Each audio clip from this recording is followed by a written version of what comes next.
natin.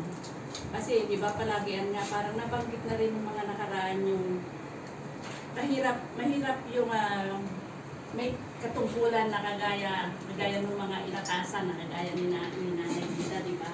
Dahil sa kasalukuyan nga, nandun yung proseso na naninimbang pa lang siya sa atin. Dahil siyempre, bago-bago. Yung pa kayang kagaya ng mga nakaraan, matagal na nga rin sila pero nandun pa rin na parang kahirap ba? Kahirap yung may talaga sa dami natin. Kaya yung pagsunod natin sa bawat rules and regulation kahit sa saan na gawain, di ba?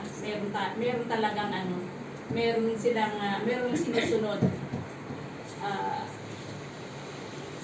Bilang nandito na tayo sa gawain, siguro naman